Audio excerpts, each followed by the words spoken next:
Good day everybody, only 183 days left. You've got through day one, only 183 days to go, and for those of you thinking, what is this fool talking about? I am talking about the number of days left until you can synthesize vitamin D from the sun again. So that's 183 days we've got left if you're in the same latitude and area as Oslo, Drammen region, etc. 183 days to go. Seems like a long time, doesn't it? And it is. So what do we need to be aware of? What do we need to take care of? Simply, we need to make sure that we're getting enough vitamin D in our diet, and ideally, as it's coming from the diet now, vitamin D3 over vitamin D2. But if you are vegan, vegetarian, then vitamin D2 is better than nothing. What else do we need to pay attention to? Right now we are in a particularly finite window where it's very easy and convenient. Look at the beautiful colours in there. It's very easy and convenient to see both the sunrise and the sunset, and that's very good for anchoring our circadian rhythms, but only if once you see the sunset, you then respect the sunset in your house. And by that I mean, if it's lighter in your house than it is outside, then you're not really respecting the sunset. Now, you might think, hold on, if it's lighter inside my house, how am I going to see anything inside my house if it's darker than it is outside? That's the trouble. Because as soon as you put any of the artificial lights on, I put a post out about it the other day, specifically with the women and gaining 5 kilos or whatever, simply through having a light bedroom and not a pitch black bedroom. So you have to sort out your artificial lights. You have to think about what kind of lighting can I have in the evening. And if I can't have any of that lighting, if I can't have red light, because we know that red light has the least impact on melatonin suppression. We know that blue and greens can suppress melatonin by 80-85%. And then they can phase shift that melatonin peak production by 3 hours.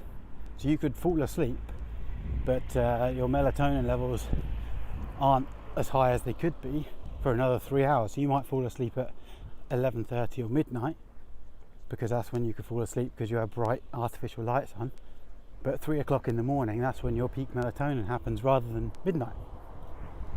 And so what can we do? We can look at things like candlelight. Now you're going to think, what about the TV, what about phones, what about computers? Well, that's the thing, you are making those choices. If the TV, the computer and the phone are vitally important for you, then stick to it.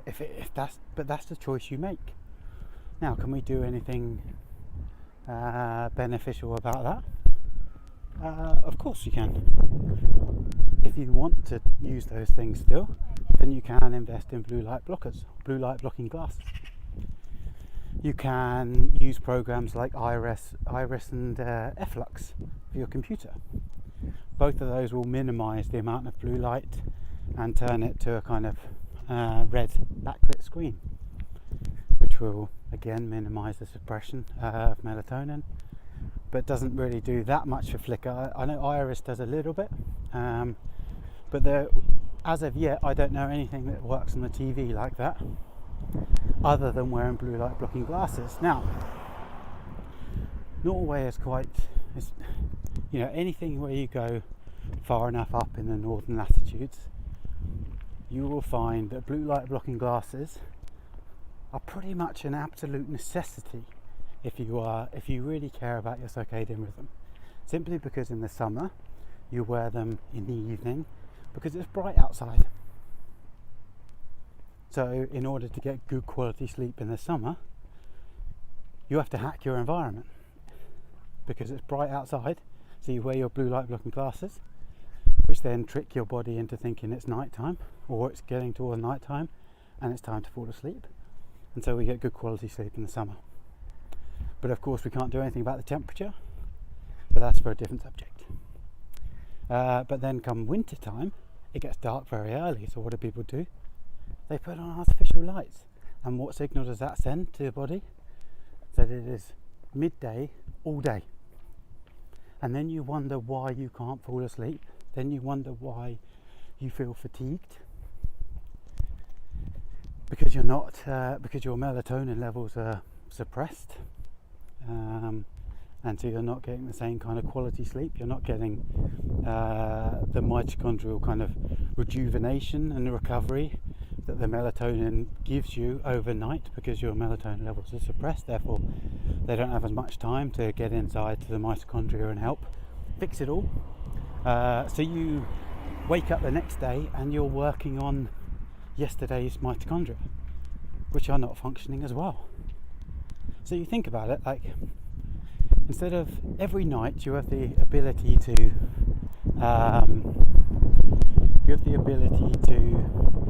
put your car in for a service. Let's put it that way. Put your car in for a service. It gets fixed up and everything works well. But every night that you allow suppression of melatonin, that service doesn't get done. Or it gets done a tiny bit, but not very much. And so then you wonder why is my engine not running very well?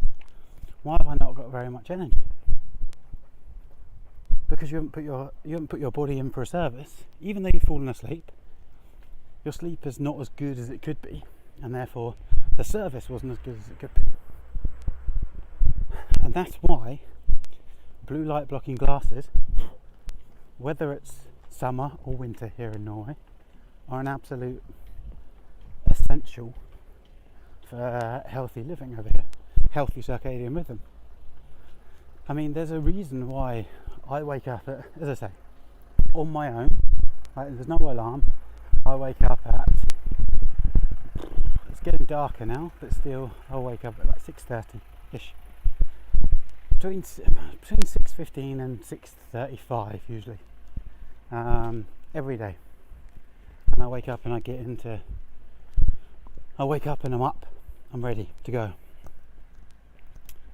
But that's because every night at 8, maybe 8:30, I'll put my blue light blocking glasses on. So by the time I go to bed, everything's on like a night mode with Iris or whatever as well. So by the time I go to bed, my melatonin levels are sky high. Am I saying that they're at peak production? I don't know, I haven't tested it. But they are sky high, so I know as soon as I fall asleep that my service is getting done straight away. And that's the great thing about, you have the ability to hack your environment, and you have the ability to feel better, feel rested and recovered straight away with a simple addition of blue light blocking glasses. Will it fix everything? No, of course not. If you live in a very stressful environment, if you have a kid, etc., if you have disrupted sleep patterns through anxiety and stress, if you eat crap and drink coffee late into the night, if you don't do anything about all the rest of your environment, of course it's not going to fix everything. But it has the ability to help one aspect, and that is melatonin production, and therefore the quality of your sleep, the quality of your service overnight, and therefore your functionality the next day. Because instead of working on yesterday's mitochondria and yesterday's energy production systems, you have managed to service them, repair them, and they are today's, and they are fresh and new. Have a great